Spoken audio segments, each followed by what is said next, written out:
At first, Mr. Liao also changed through behavior. We see him accomplishing his 3,000 good deeds over 10 years. Taking this long to accomplish this amount of good deeds is really not that outstanding. The second time, he only took 4 years to accomplish the next 3,000 good deeds when he sought and attained a son. But that time was still fairly long. Truthfully speaking, the result attained was as sought, to change through behavior. In Buddhism, to change through behavior is abiding by the precepts. There are 8 schools in Mahayana Buddhism and 2 schools in Theravada Buddhism. However, both start their cultivation from abiding by the precepts. In other words, cultivation through behavior. This is especially true for the Theravada precepts, which emphasize behavior and the intention or the thought. This is different from Mahayana precepts, like those in the Brahma Net Sutra. This particular sutra was not completely translated into Chinese. It is a somewhat lengthy sutra, of which only the most important chapter, the Mind Precept chapter, which comprised of 2 rolls, was brought to China. The first roll explains the state of mind of a bodhisattva. The second roll explains the bodhisattva precepts and behavior. Truthfully speaking, what is important is the state of mind. The first section emphasizes changing from the heart, from the mind, to reform. The latter section emphasizes changing through behavior. Naturally, to change from the mind as well as through behavior would be the best way to reform ourselves. From the text. However, it is 100 times harder if we force ourselves not to do something than if we just stopped doing it naturally. If we do not uproot our faults, but merely suppress them, the faults will eventually resurface, even if we have temporarily stopped committing them. Therefore, the method of changing through behavior cannot help us to permanently rid ourselves of our faults. End quote. The root of our problems lies in our minds. If we only suppress our faults instead of eliminating them, they will simply reappear at another time, even if we have temporarily stopped committing them. Therefore, the method of changing through behavior is not permanent. It is not the best way, for it only treats the symptom.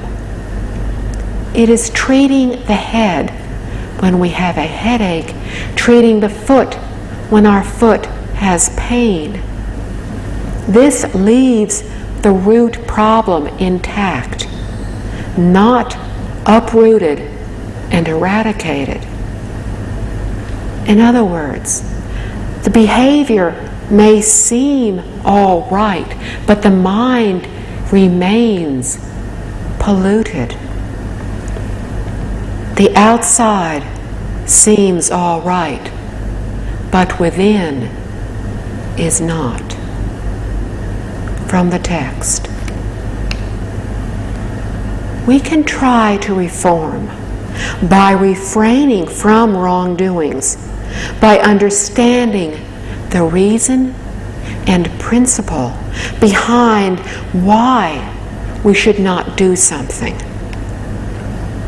In the instance of killing, we can reform through contemplating that loving all living things is a virtue of heaven.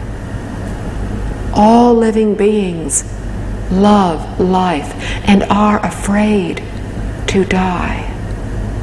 How can I be at peace with myself by taking another's life to nurture my own? At times, animals were even cooked alive, such as fish or crabs. They may not have been completely slaughtered before going into the cooking pot. Such pain and suffering reach down into the very bones. How can we be so cruel to them? When we eat, we use all kinds of expensive and tasty things to nourish our bodies, enough to fill the whole dinner table.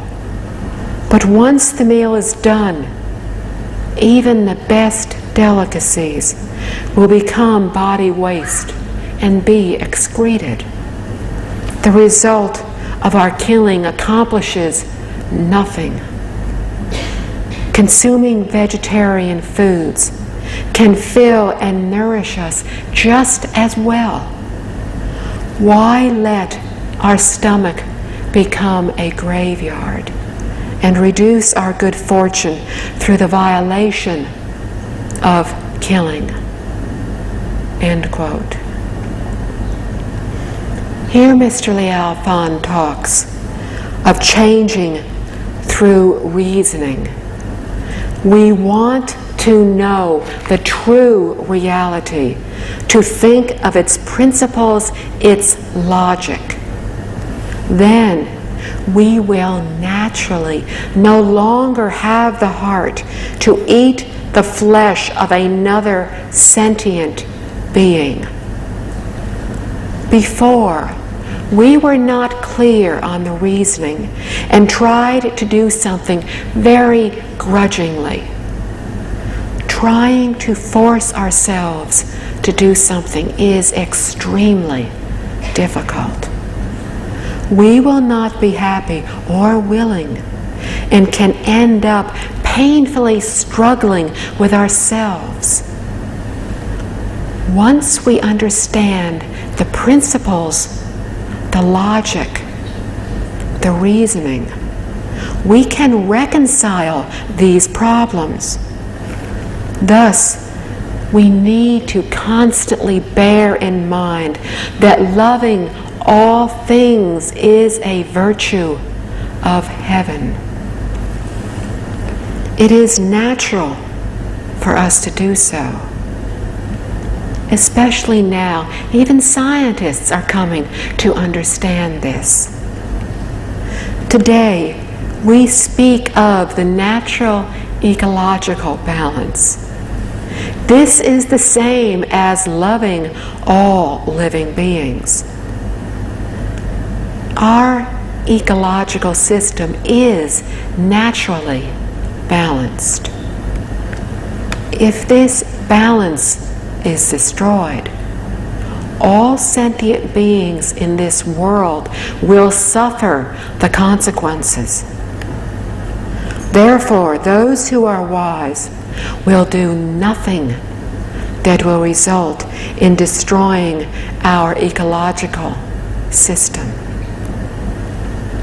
Actually, of all the animals, humankind is the worst, for we are the most cruel, the most evil. Tigers and poisonous snakes only kill when they are hungry. After their hunger has been satisfied, they do not even pay attention when other animals walk back and forth in front of them. This shows they killed from natural instinct. But it is different for humans. We have no need to kill. On the contrary, we slaughter at will. Few animals create negative karma. Think about it. The negative karma created by humans is unequaled by animals. When we consider this, we will realize that there is nothing in the six realms for us to be proud of. It is great suffering to fall into the animal realms. However, animals at least do not create negative karma. They are reducing theirs. If we do not practice Buddhism, when we have obtained a human body, then we have wasted this life. We commit wrongdoings daily. Animals reduce their karma. We create it. When their karma has been eliminated, they will emerge and be born into the three good realms. On the other hand, our negative karma has increased, and when it comes into fruition, we will fall into the three bad realms. They prepare to emerge from, we prepare to go into. What is there for us to be proud of? All these are simple truths. We need to understand them. We need to remember that all sentient beings are mortally afraid to die. When we kill them, it is because they were unable to resist. Talk about the weak being the prey of the strong. They had no way to resist. Unable to resist, were they willing? If not, then be assured that they will have resentment and anger. How will we be able to avoid revenge that will in turn breed further revenge? Once a fellow practitioner came to teacher and asked if there was any use in transcending the souls of aborted babies. He said, "No use.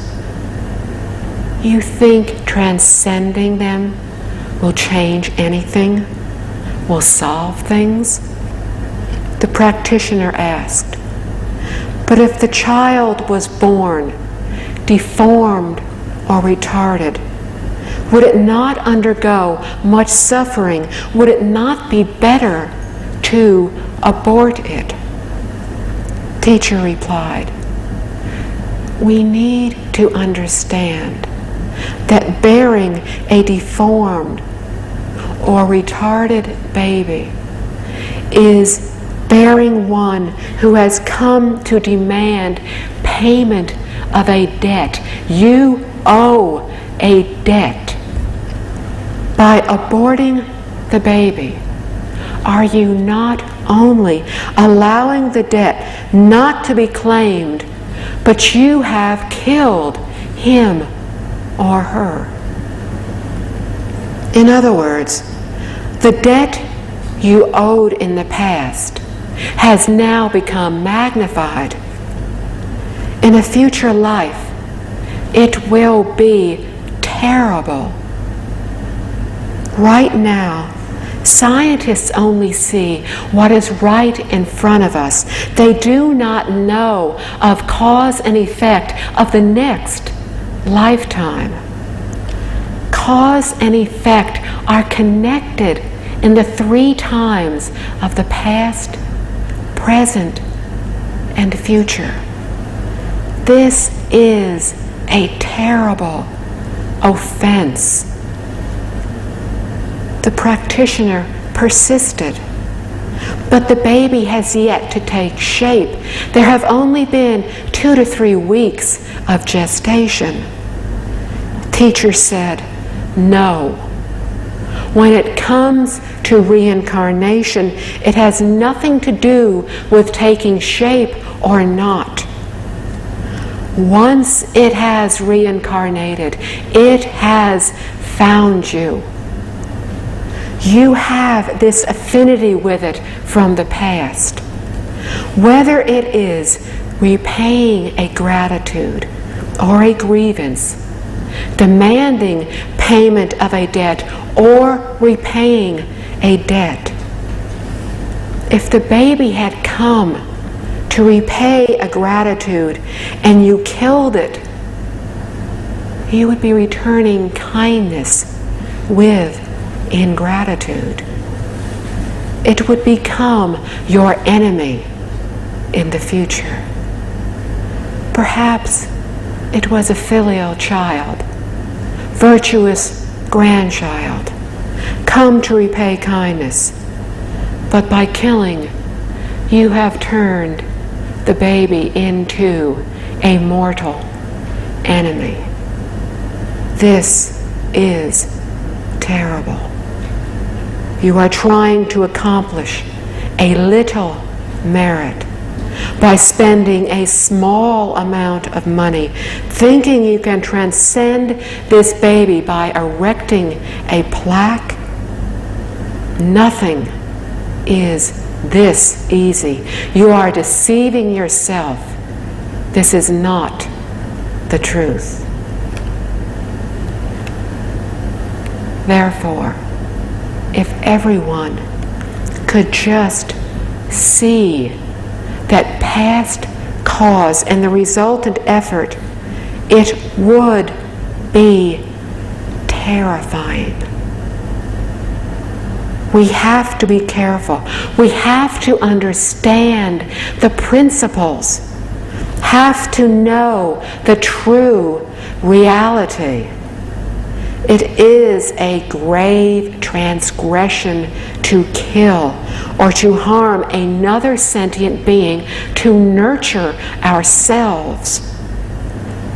However, today, people regard this as perfectly normal.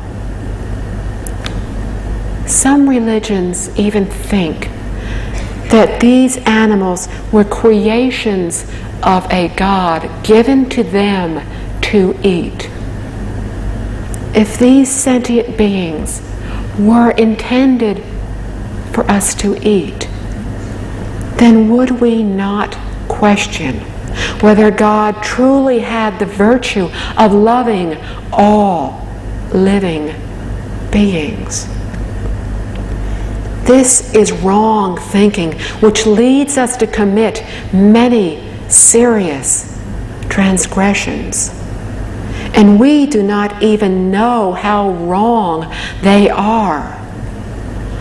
All sentient beings, when killed and slaughtered, cry out from their fear and their pain. When we listen to their terrified cries, how could anyone think they willingly submitted to their death? in affluent countries, factory farming has become the accepted way of supplying the large demand for the consumption of meat. It is the awareness of this that has become a major factor in many Westerners becoming vegetarian, myself included.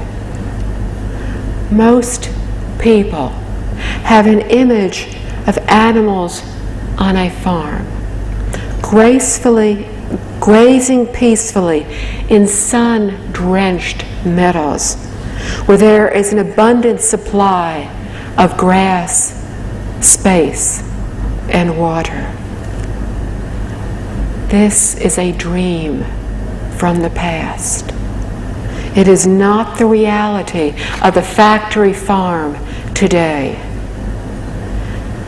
Calves are raised in pens so small they do not even have room to turn around. They are purposely restrained so they will remain as fat as possible.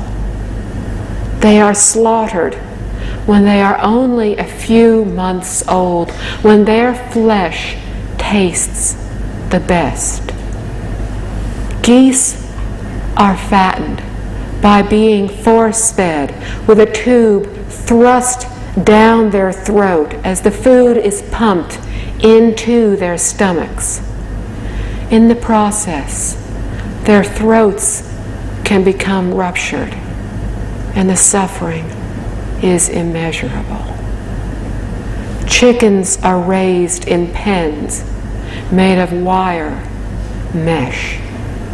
To keep them from moving and wasting energy, their feet are stapled to the bottom of the pens. Over innumerable lifetimes, we have been born as animals. Our parents, children, friends, those we love also have lived innumerable lifetimes as animals. The calf, the goose, the chicken we eat today could easily have been someone we loved in our last lifetime. We now eat their flesh.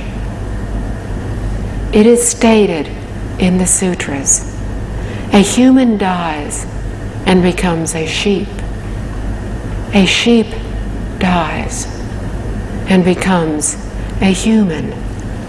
Life after life, they kill each other, seeking revenge. Thus it is said that if you eat 8 ounces of flesh, you will pay back 8 ounces of flesh.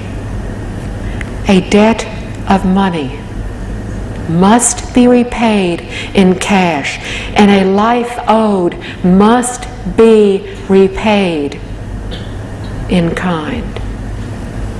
This is the immutability of the law of cause and effect. Once we truly accept and believe this, we will never again have a thought of harming any sentient being. Why? We do not want to pay back with our lives in the future. Nor do we want to seek ill-gotten wealth. Why? Because we know if we do, then in the future we will have to repay this debt as well. By understanding the true reality, we naturally will be able to abide by the law, be content with what we have, and be honest in everything we do. Be assured that this is neither passive nor regressive, but it is to do our best to create a beautiful and bright future for ourselves. It is to seek a good life, not only for this lifetime, but for all our future lifetimes as well. Without wisdom and without knowing the true reality, we will not be able to attain what we seek. Mr. Liao was speaking of eating animal flesh. We see sentient beings being killed. We see their pain and suffering, which reach down into the very bones. How could we bear to take their life to nurture our own?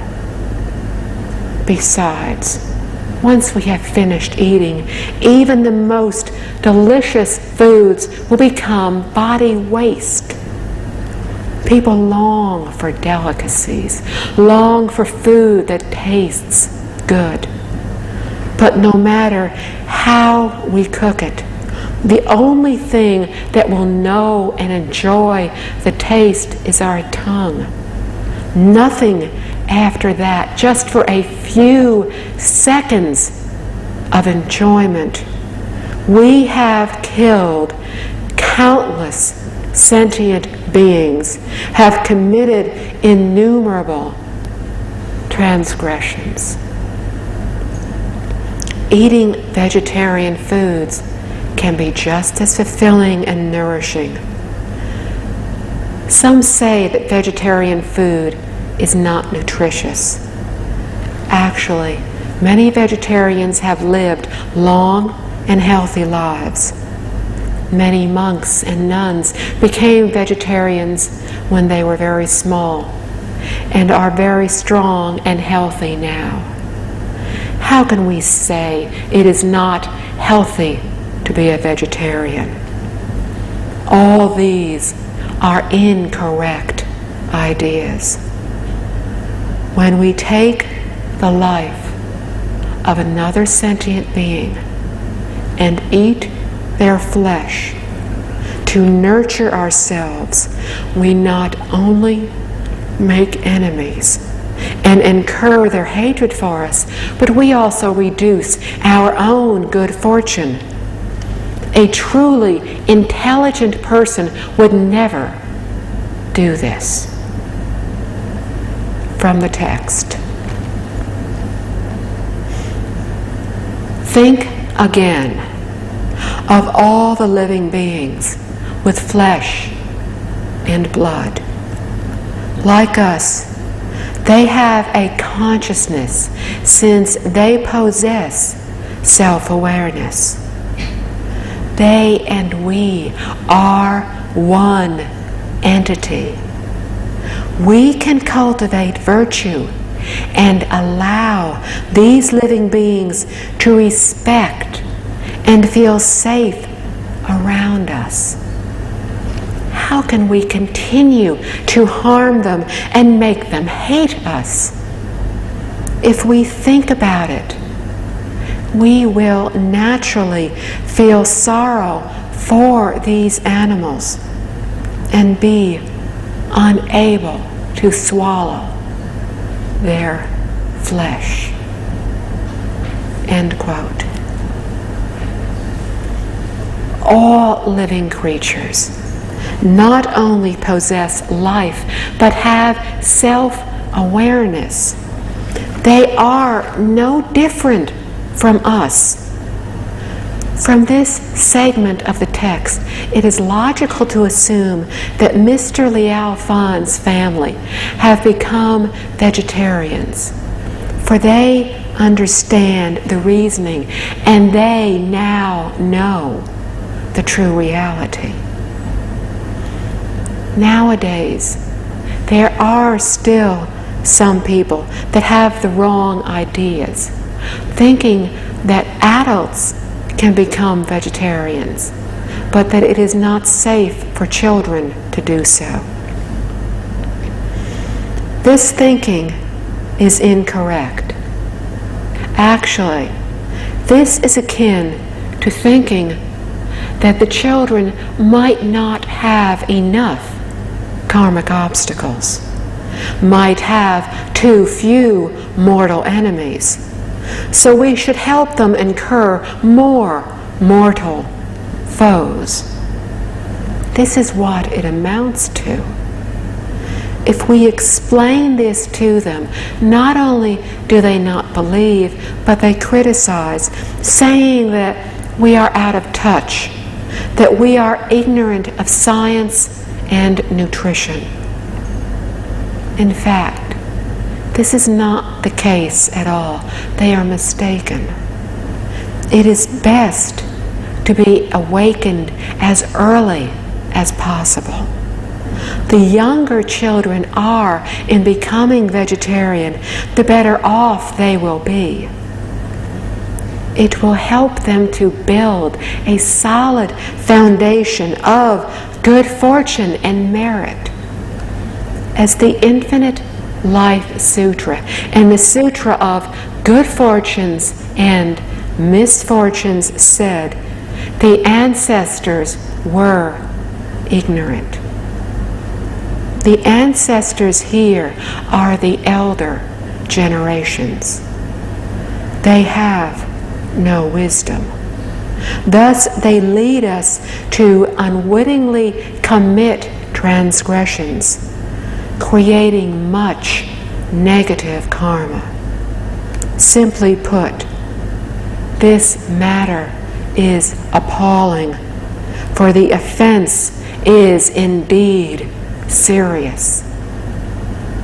From the text. Another example of changing is through reasoning, is the person who often gets angry. They need to stop and think that everyone has his or her individual strengths and weaknesses.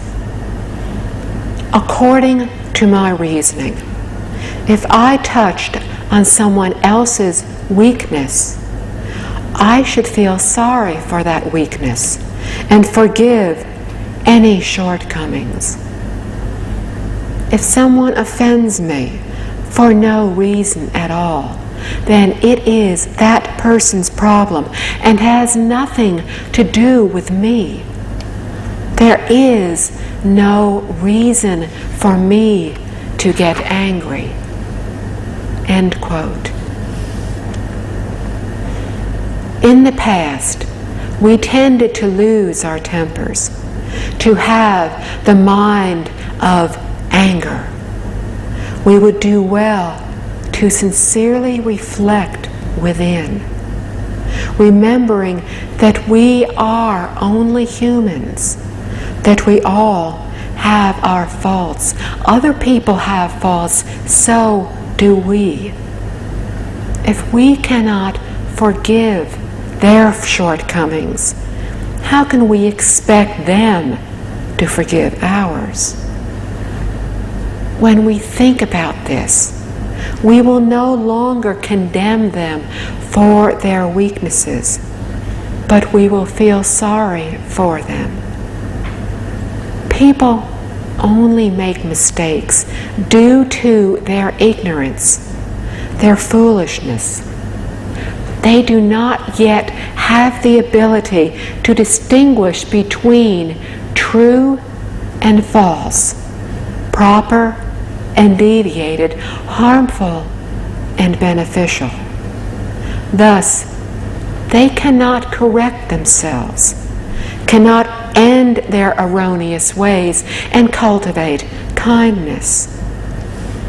We should feel sorry for them and not reproach them. In so doing, we follow the Buddha's and Bodhisattva's way of interacting with people, matters, and objects. Mr. Liao said that when someone offends us for no reason at all, it is their problem, not ours. If someone attacks us unfairly, it does not concern us. There is no reason to become angry. Even if they attack us physically, this body is not us. Our purity of mind will never be hurt by attacks, as purity of mind originally contains nothing. It is a pity that we do not employ purity of mind when we interact with others and matters. What we use is our false mind, which is not the true self.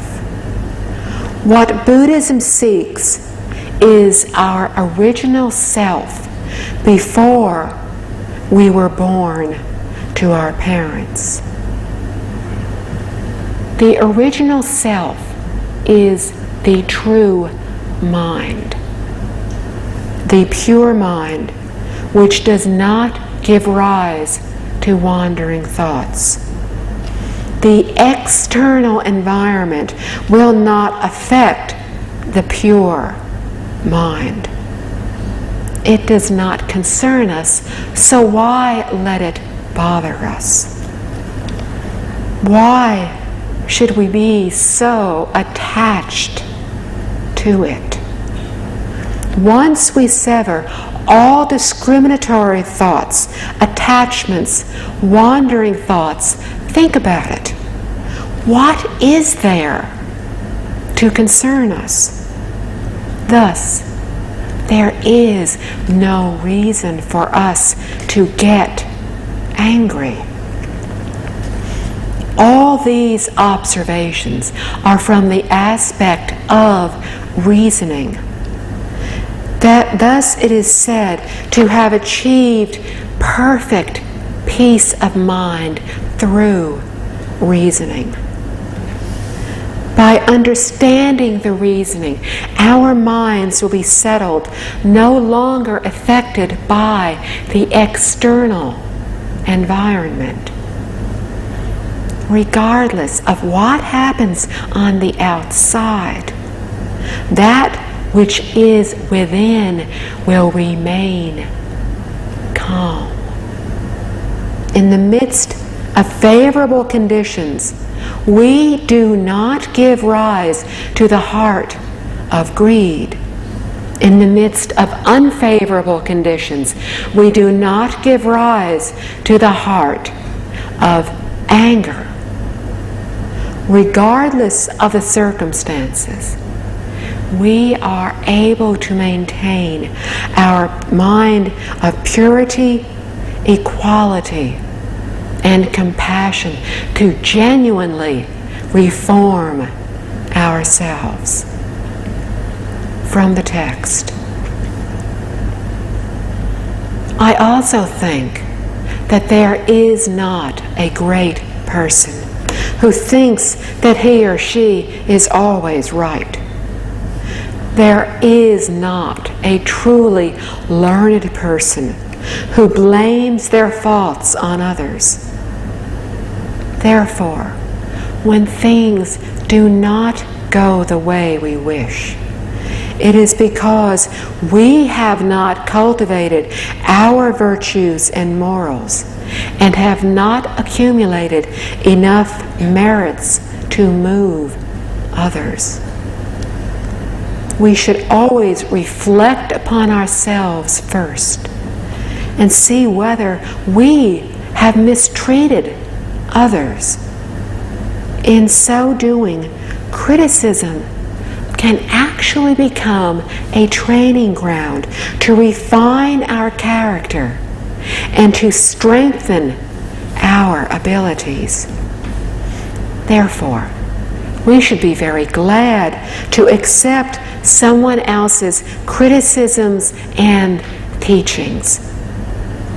What is there to be angry and complain about? End quote. This teaches us to reform from the heart.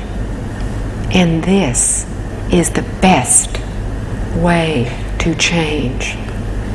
In the Flower Adornment Sutra, the purpose of the 53 visits of Sudana was to practice and learn from experience.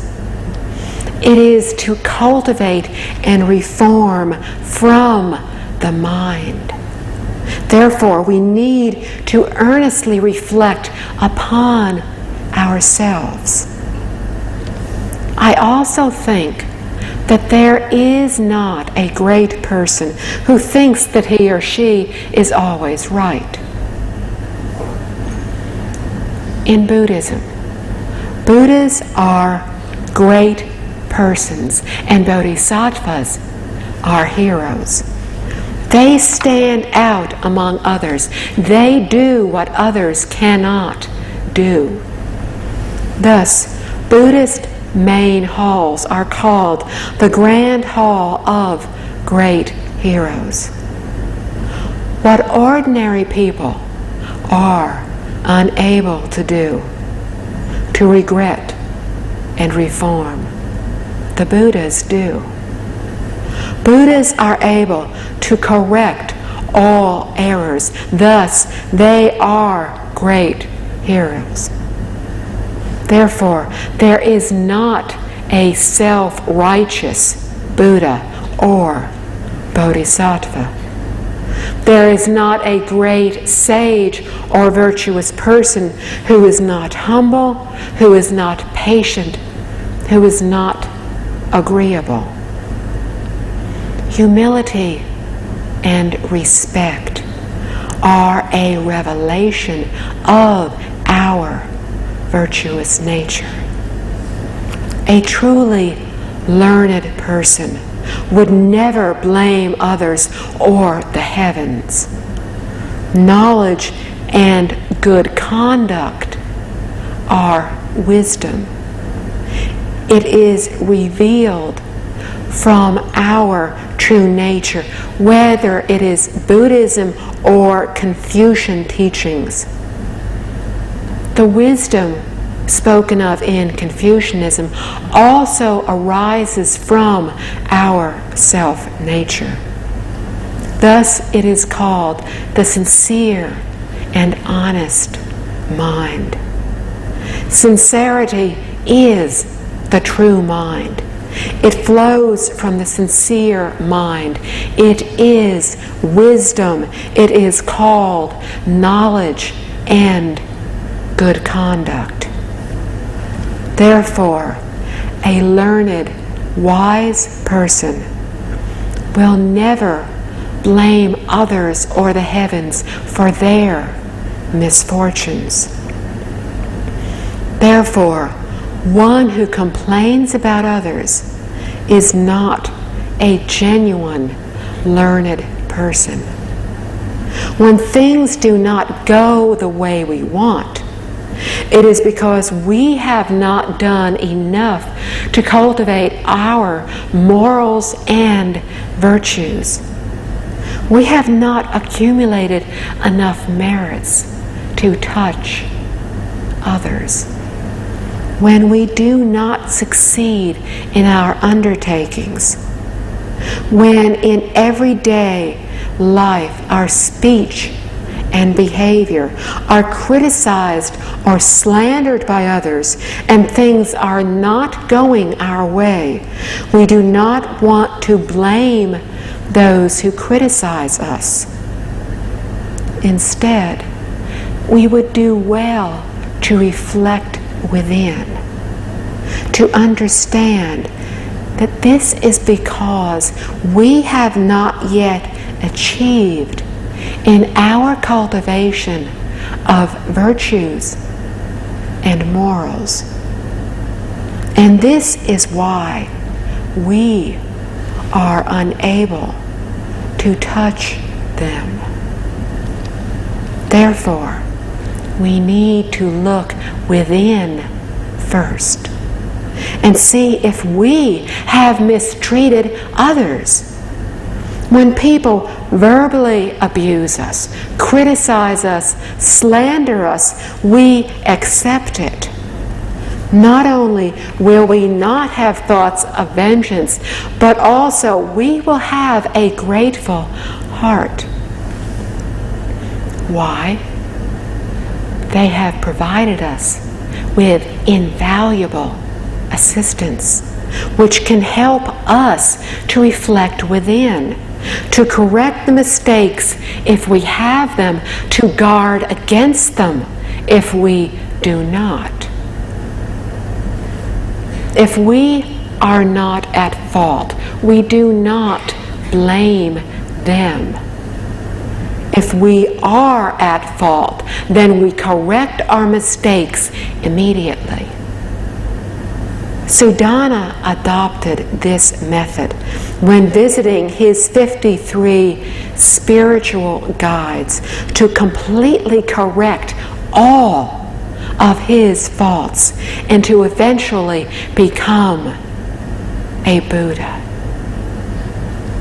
The 53 visits concern training the mind through experience. Experiences are the interactions we have with others and matters in our daily lives. Everything and everyone provides us with the means to reflect within. Using the external environment, no matter who the individual is, if we are to regard them as our teachers, we are to regard what they teach as lessons taught to us by Buddhas and Bodhisattvas. There is only one student, me. Everyone else is my teacher, my benevolent guide. All are Buddhas and Bodhisattvas. They do not have faults. Only I have faults. This is how Sudana became a Buddha.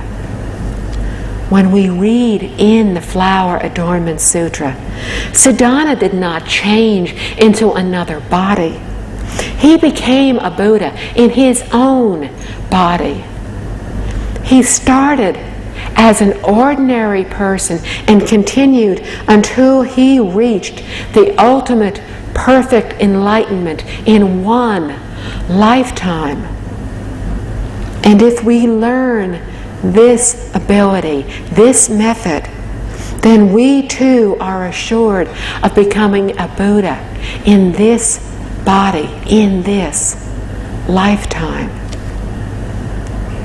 How did Sudana cultivate? How do we cultivate? First, do not blame everything and everyone else. Blame only ourselves. If other people are disagreeable to us, it is because our karmic obstacles have surfaced. All other people are Buddhas, are Bodhisattvas without the slightest fault. Whatever we see that incurs our dislike is our own karmic obstacles, our own faults. The sixth patriarch of Zen, Master Huineng, said it very well. It is our own shortcoming if we see the faults of others, as we fall back also. When we mind the faults of others, our karmic obstacles will surface, and we will fall back. He also said that a true practitioner does not see the faults of others. Sudana was a true practitioner. He did not see any faults in others. He only saw his own. He was afraid of not having enough time to correct his own faults, much less having enough time to find the faults of others. Thus, he saw everyone as a virtuous person, as a Buddha, as a Bodhisattva. In this way, he also became a Buddha, a Bodhisattva. If we still see the faults of others, it is our fault. Our karmic obstacles come into form.